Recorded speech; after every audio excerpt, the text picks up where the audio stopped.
is Dr. Hannon. Bray. The next station is Bray. This is the last stop. Please mind the gap. New research indicates that having a sunny disposition is now proven to be better for long-term memory. Things like dementia are kept a bit further at bay if you are happier. So there you go. They say that a mindset can be cultivated, and to some extent that happiness is a choice. Discuss. Don't worry, be happy. Sing a happy song, sing a happy song. What's your memory like? Your memory's pretty good, Leah. My memory is very good, actually. My family all remark on my memory. Whether I'm the happiest person that ever existed or not, I do not know.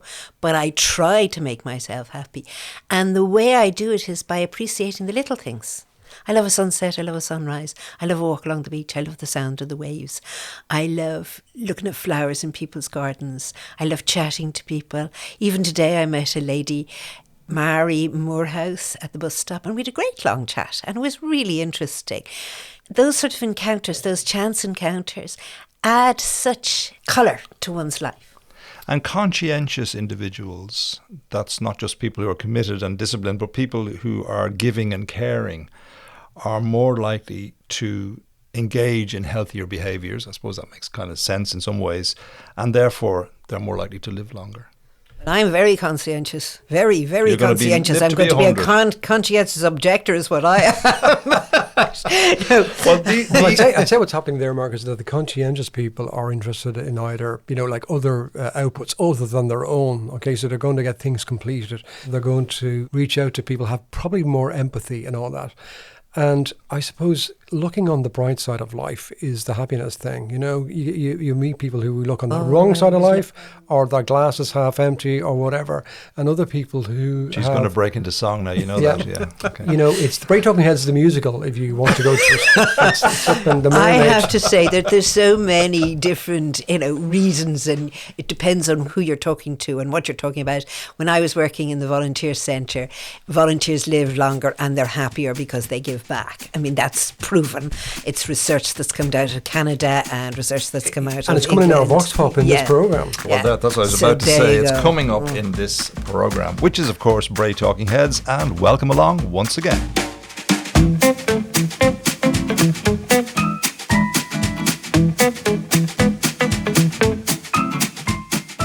So, welcome once again. It's Mark. It's Pat. And it's Leah. And we're back to Freddie Morahan in Miss O'Donnell's class at Ravenswell School in the 1980s again, by popular demand. We've got 2 more clips for you today. And as I say, these were recorded for Uncle Bob's breakfast show, which was on BLB. And we start with Alan Glynn being asked to tell a story by Freddie. Now, Alan, did you ever hear a ghost story? Yes. Will you tell us a ghost story? Because I know it's in the middle of the day and all like that, but I love hearing ghost stories going to bed at night. Do you?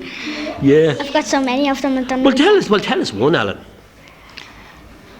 Once upon a time in a big huge haunted castle, there was this banshee, and he was all different colours.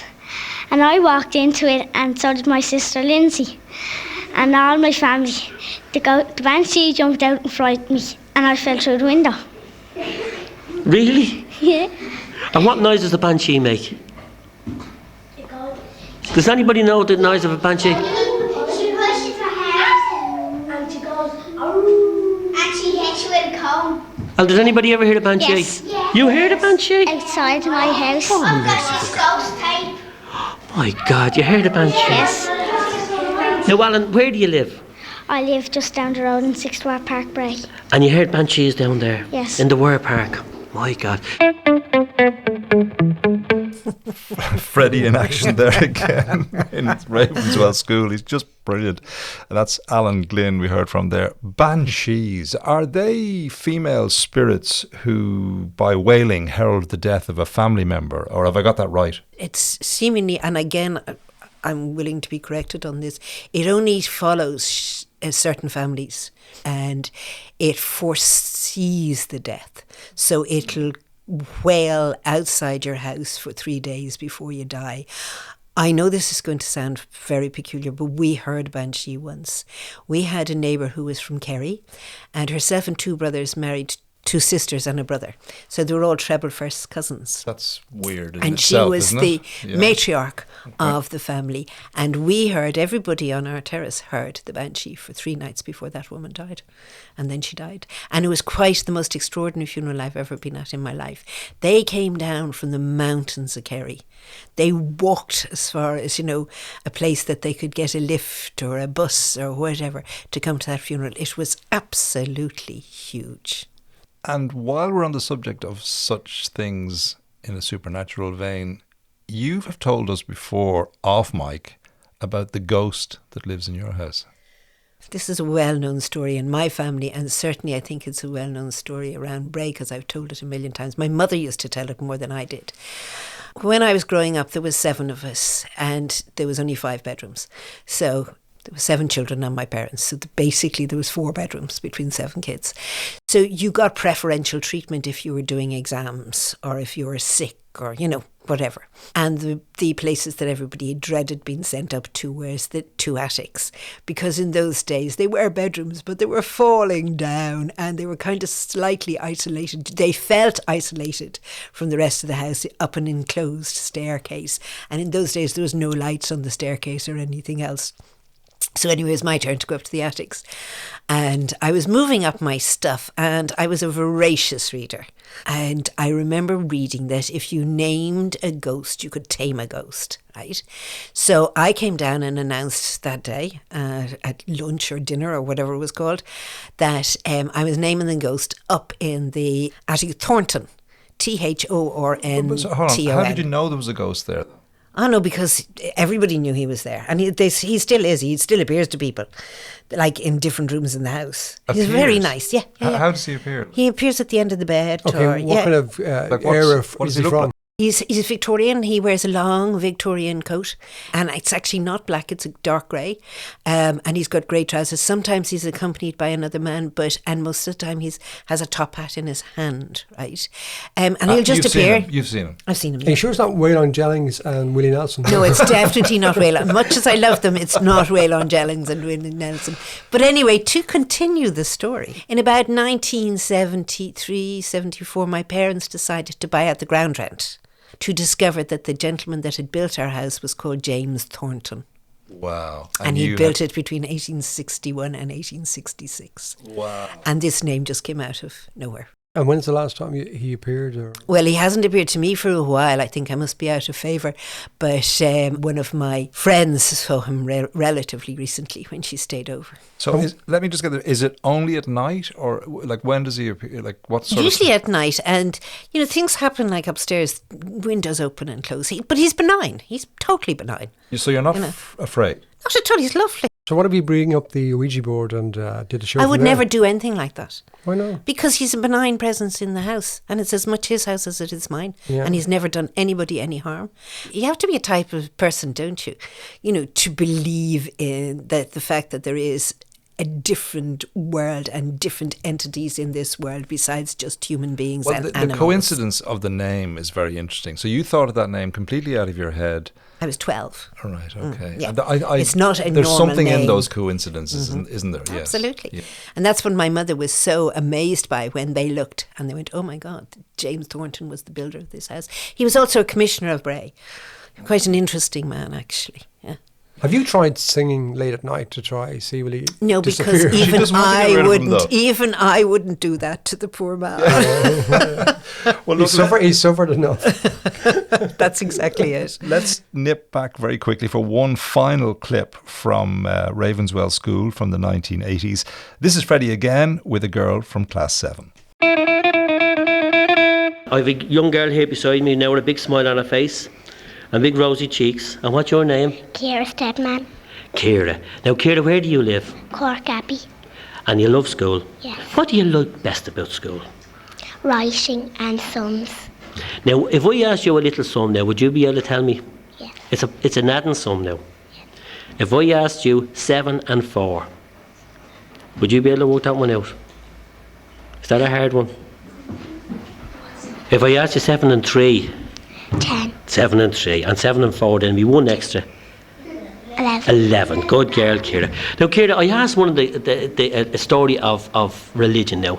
Can you remember any of the stories about Jesus? Chris and Helen. Oh, I never heard that story. Tell us that story. Chris and Helen got a new bottle of bubbles, and Chris wanted to keep all the bubbles, and he didn't share with Helen, and then he thought for a minute, and then he shared them with Helen. And what was the moral of that story? To be generous and to share things, isn't that right? And so if you have a sweet, to share the sweet with your friends, isn't that right? Yes. Now, who have you got at home, Ciara? I have a little baby sister called Sarah, and I've a big sister called Tracy in 4th class, and I'd like to say hello to my mammy and daddy and my nanny and granddad. Now, did you ever change Sarah's nappy? Yes. And is it hard? Yes. You don't mind, but sure you don't? No, Because I you don't. love your sister. Yes. That's Freddie again. I mean, you just can't help but smile when you listen to those clips. That's Freddie there with Ciara from Ravenswell School. So I suppose what we should do is put a final call out there. If you're in your mid to late 40s and you went to Ravenswell School, there's a good chance that you were in that class there when Freddie Moorhan came along with his tape recorder. It's great though, isn't it? I mean, being It's put on the absolutely spot. fabulous, Like, it's yeah. just fantastic. The kids are great. What's 7 and 4? You know? I'll have to get the calculus calculator out to do that. I know, exactly. Yeah. Well, look, I suppose from the other end of the spectrum in terms of life and so on and ageing, we go from 8-year-olds there in Ravenswell School right up to retirement age, which is kind of in and around the 65 mark these days, isn't it? I don't know. Best. Yeah. It's simply the best. It's simply the I'm best. looking forward to it, guys. Looking forward to it, indeed. Yeah. Well, you've been out and about, Pat, haven't you? I have. Finding out what people are doing in retirement. Yeah. So we went out on the street to ask people, two male, 2 females I got, to ask them about how to live well, long and healthy in late years. How long are you retired? Year and 6 months. Trying to catch up with stuff that I should have been doing for years at home. Gardening, house painting, all that sort of stuff. I mean, was there much planning went into? None. And do you think maintaining well-being is like both physical and mental? Oh, yeah, it's important that you have contacts with different people, getting out and about. And yeah. And then adjusting from the routine of work to, being your own boss. Oh, well, it was very difficult. It took a long time to get used to it. But I'm happy to now, and at this stage, because I've kind of got over the shock of retiring early. Right, oh. I had planned on working till I was 70, but not to be. So you actually recommend then retiring a little bit Oh early? yeah, absolutely. In the beginning, I wasn't sure, but now, when I think of the traffic going into Donnybrook and it's murder now. It's a lot worse than ever it was. And that's even before the Harbour Road closes. Yeah, I'm not looking forward to that if it ever happens. Yeah. Okay, well, thank you. Bye. Take care. I'm from the Bray Talking Heads podcast. Oh, I've listened to it once or twice. Okay, yeah. great. Yeah. What do you think of it? I'm not from Bray, All so right. to me, it's a real insight. I love meeting people who are maybe 3 generations of Bray people and hearing these stories and things. It's lovely. Well, I tell you what, I'm out on the microphone again today and I'm asking people any tips for how to age well, tips for people in the later years of life, how to live their life. Keep moving. Keep moving. That's it. Isn't that the secret? Don't be sitting down. What about retirement? How does, are you retired or? Yes, I'm retired. And how do you find that compared to the working life? I don't know how I worked. I don't know where I found the time to work because the whole day is full. What's Bray like then for people who have a bit of time on their hands? There's a great social life for older people in Bray. And I'm part of Tidy Towns, so I'll promote Tidy Towns. People should come down. They don't have to work really, really hard. They can just be there and pull a few weeds or hang out or get a Viz Fest. They don't have to come every day. Every time we put a call out, when it suits them, they can come. And there's great camaraderie in that. And giving something back. Yeah, I feel that because I'm a blow-in and I feel I should give something to Bray. Yeah, So, how long are you in Bray then? 13 years. Yeah. I didn't really get to know Bray because I was on the dart early in the morning and back in the dark, and so now I have the time. Well, it's very important to have a routine, because you're getting up all your working life at 7:30, and I think it's important to keep that going and make sure you fill your day. Otherwise you'll fall into the rut of watching TV all the time and just becoming lethargic. What's Bray like then to have more time in your hands? Absolutely brilliant. Winter and summer, the promenade, it can be harsh, but it's just brilliant. And the sea, walking with the sea, I think Bray is excellent. The library, everything. And you meet a lot of people from your childhood that you haven't been linked up with over the years. And we're all on the same path as such, and you do link up with childhood friends, I still am busy, I still train, I'm still active. So I've just changed my, I suppose, what I do, but I'm still at the same pace. You should put a little bit of time into your health when you are working, because you get the dividend when you retire. So people, they often talk about saving up for your pension, but if you physically save up for your physical pension... No, honest to God, it's because you can make do with what you have money-wise, but you can't with your health, or you pay a heavy price if your health is compromised. Yeah. So I'd rather be short of money and have a little pep in my step. Have you any tips for people how to live long and how to live well later in life? Well, having just reached my pension age, I think it's to find what joys you have in your life. Okay. Find the joy in your life and what's important to you, and pursue that if you've never done it before. There's no point in not being positive about the future, even if you're worried. And I have noticed to quit where I've been renting for 20 years, so I have to deal with that by November and all of the rest of it. So God knows what's going to happen. And I've discovered things like, if you're still working, and I do have a good job, you can't sign on for things like social housing or anything like that. You actually have to be formally retired. Okay. And I'm going to meet an aunt, my godmother, who's 20 years older than me, for lunch at the Wild Goose now, and we're just going to have a really nice lunch. Well, listen, have a really nice lunch. Thank you very much. Not at all. Bye. Bye-bye. So outside Dunnes Stores there on the Queensborough Road in Bray, people retired, more time on their hands. Not on their hands. They didn't say on their hands, actually. They said they had more time. But time on their hands implies that you've nothing to do. None of them said they had nothing to do. They said they had time. And they all said they'd fill their days. And I know, and I'm not supposed to be giving away my age here, but I retired 2 years ago. And I love every single morning. I love waking up in the morning. I love being around all day. It's fantastic. When they got us to work for like 40-something years, they sold us a pup, lads. To be honest with you, we shouldn't be working that long at all. Your own boss now.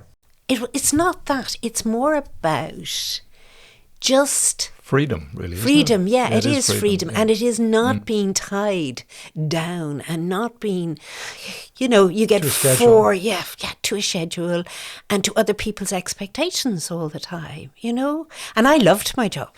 I absolutely loved my job. Well, do you know what I find fascinating as well? Always fascinating. When you bring a microphone onto the street like that, the things that you hear, the most unexpected things people reveal. And that last... the takeaway there was very positive, really, overall. The last lady signifies what's going on in the country in terms of the housing crisis. People in late middle age or retirement age, suddenly the bombshell dropped that the apartment or the flat, whatever, is being sold on. And then after years of contentment and continuity in a place, you're now at the mercy. She did tell me after, some of that I didn't play, that she said over across the road there, the Citizens Information Centre was a great resource to her. It's fabulous. And one or two other people that I didn't interview or didn't include in this, a woman who told me about her husband who died and how the loneliness as her children were all away and she had to re-establish her life. And we discussed like that the person that died, they're only forgotten if you really forget about them, I don't think anybody do they? No, they don't. But really they keep their memories alive. Yeah, you keep your memory alive just by yesterday at dinner we were laughing at my father is going to be 50 years dead next year, so 49 years dead this year. And last night we were laughing about the things he used to say. I don't know if anybody knows this word, eukaterical. Right. Well, he used to call things euchaterical, which meant they were unique and different. So Brilliant. we had a Great lot word. of euchaterical things in our house. That's a great word. And he'd run into the house and he'd say, give me anything to eat. I don't care if it's a raw potato. I'm after stepping on hungry grass.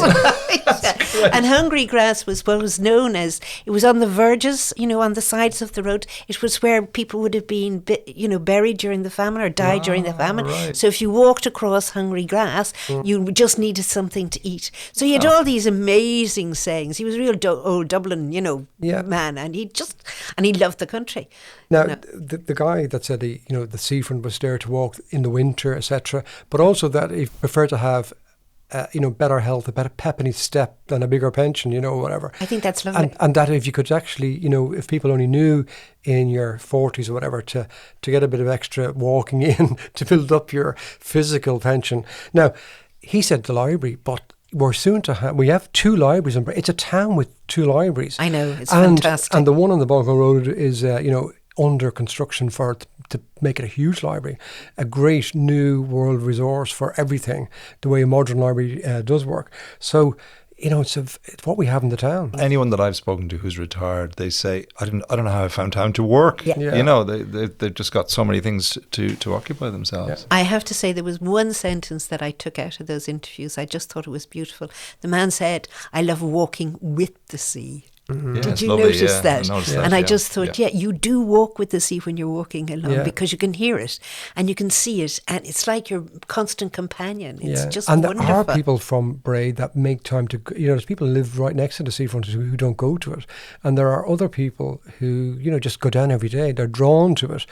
It's there. It's 1 mile long. There's very little resource like that in Galway might have something big in to walk Salt Hill. around, Salt Hill. But unless you walk around the harbour in Dunleary, but what can you see? Only look into the harbour. There are some key takeaways from those interviews and just in general, I think, in terms of longevity and health and all those positive things that we all seek, I guess. And one of them is routine, isn't it? Once the routine of work is gone, just have a routine in your life. I don't know about thereafter. that, to be honest with you. Do you not know? No, I really don't know. I think, Maybe again, it suits certain people and doesn't I think suit it other people, suits yeah. certain people and not necessarily everybody. I think routine is part of an older philosophy which, kidded us into work and you had to do things at a certain time. I always maintained, and I still maintain, that work expands to fill the hours that you give it. Right? And that, That's in true. fact, That's one very should true, actually yeah. just work, get the job done. It should all be goal-focused. Get the job done and go. You can go home then, and get paid for that job. But we've very old fashioned mindset around work. Even the fact that they're now talking about a 4-day week. Again, it's not thinking outside the box. It's saying, well, we had a 6-day week and then we had a 5.5-day week and now we have a 5-day week and now we're going to have a 4-day week. Hello, guys, just do something different. You've got generations out there with really good, educations. You've got older people that are more than willing then to do things and, but on certain conditions, as long as you don't make work the be-all and end-all. Well, I think COVID broke the spell of the working life, the career ladder, only going one way. People realised when they were outside the workplace that there was another part of the horizon that you could look at and go over. And then after that, when people went back to work, there was what was called the silent resignation, the great silent resignation, as people decided to not roll up their sleeves too much and kill themselves for the man or whatever. And that there were and other people downsized their work. They came out of big challenging careers with big salaries to go down a few rungs on the ladder to have better work-life balance, and realise that the retirees realised that, having time to see the incidental things that make you happy is what it's about. And at your funeral, they won't be talking about your great big career. They'll be talking about how you were a matter to your family, how you matter to your friends, and being able to walk around the streets at your leisure, a flaneur. Weren't you always warned by your father and mother that you'll end up walking around the streets? Yeah. That's the last thing you want to be doing. No, we were always warned that you ended up being a corner boy. A corner boy, yeah, that's right. So it's time on your hands and to have conversation. A bit like we talked that you could go out as a child and in our day and come back whenever you wanted. You weren't really missed. And I think as a retiree, you can do whatever you want with the day. There's nobody looking for you. I'm not sure about that. Anyway. It depends on your circumstances, doesn't it? Now, you might do some art.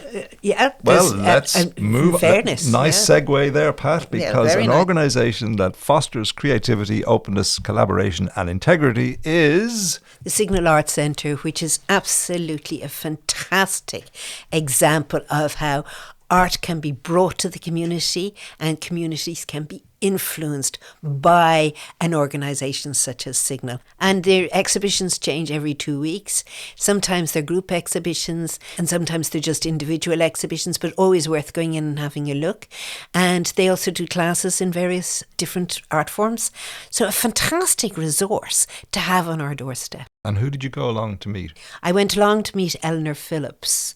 And Eleanor is one of the founding members, I believe, of Signal and still involved. FÁS announcing that they were going to set up social employment schemes for artists. So the Artists Association of Ireland called a big national meeting, said if you don't set one up yourself, you'll be appointed to one. So James Morrison had just moved to Bray. He had been a recent graduate of NCAD and he got a group together and they approached the VEC then, the Vocation Education Committee, to set one up in partnership with them because you couldn't at the time really start one off on your own. You needed some kind of statutory support. Yes. And Brian Maguire and Douglas Ross both co-signed it for him as well to offer the support. So we started there and then they genuinely didn't think it would last longer than a year. You know? Wow, they must have been surprised. They were surprised. Pleasantly, I hope. Yeah, they were. Right. But it was kind of in that first year, learning loads about what you're doing, you know, because they just thought artists have nowhere to exhibit. Because at the time, there wasn't very much around. And they've nowhere to exhibit and they don't get to experience how to work with communities, which was, I suppose, a beginning to become a really important part of art practice. They learned a lot in the first year and then they learned a lot about managing. And then I came along about a year later and I had experience of working in offices and stuff in London. I'd come from London. I mean, I walk by this most days, Yeah. right? And I know that, you know, the exhibitions, there's a large Every turnover 2 in weeks. exhibition, Yeah. isn't there? Yeah. Yeah. Now, tell me, how are those artists sourced? Are they normally local or what's the story? No, we have an open submission every year for the following year. So we'll actually be sitting down in the next few weeks to look at the submissions for next year. So the closing date is usually around the end of March of each year, and those exhibitions are for the following year. And then we put together a panel from those who are professional artists who are on our community employment scheme and some from the board and the members, provided the board and the current workers here are now allowed to submit to that show. Yes. We appoint 2 separate shows for them to give them a chance, but when they're sitting on the panel they can't be looking at their own work, you know. Yeah, so you have to there are all these little things that you have to watch. Yeah, no, you but know. that's good governance, isn't it? I mean, and that's really important. So we get submissions from all over the country But for that. how do people know about it?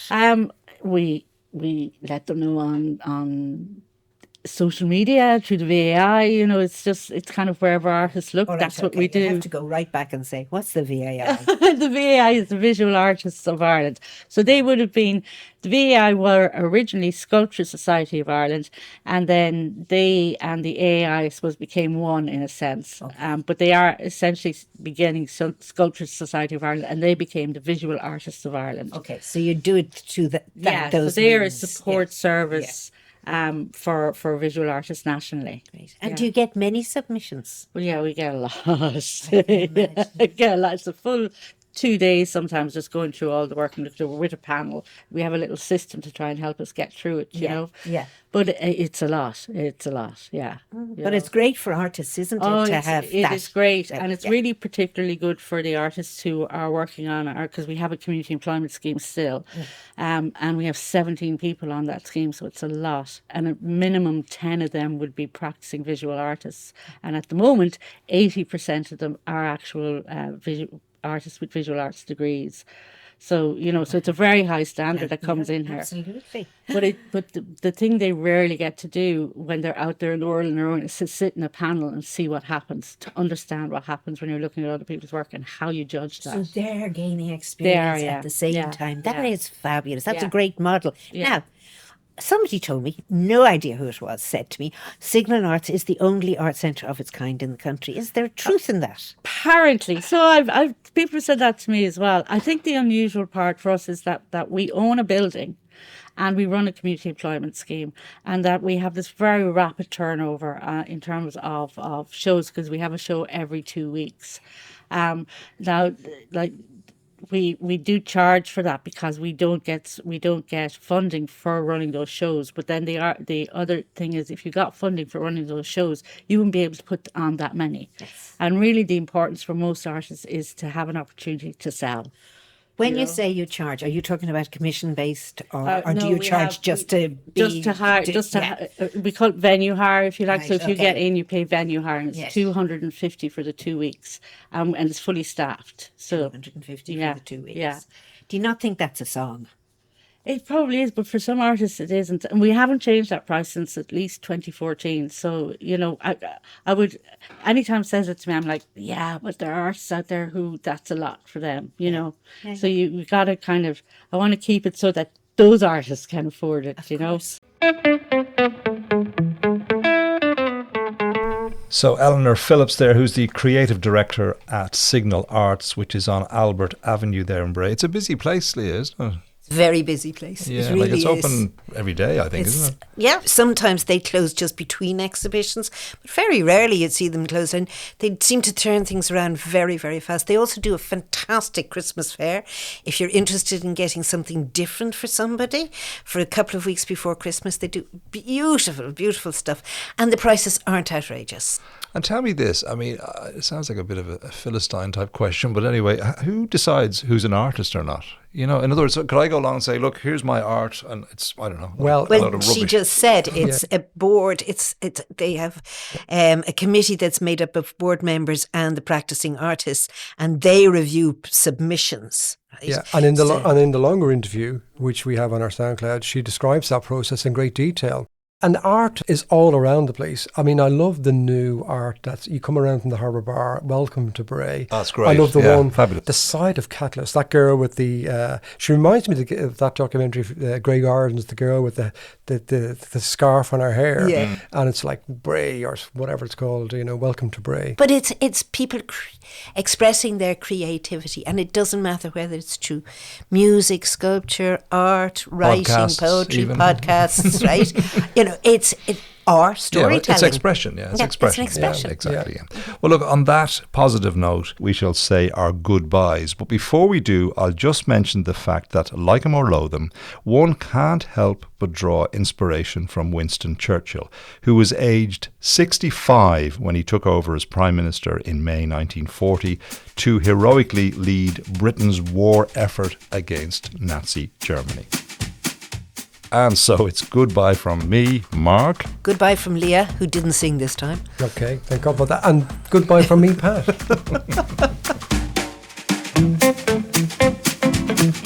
You've been listening to Bray Talking Heads, stories from a seaside town. To contact the show, email braytalkingheads@gmail.com. Follow us on Facebook, Instagram and Blue Sky at Bray Talking Heads. Bray Talking Heads. History, stories, opinions and conversations. A podcast for Brayites everywhere.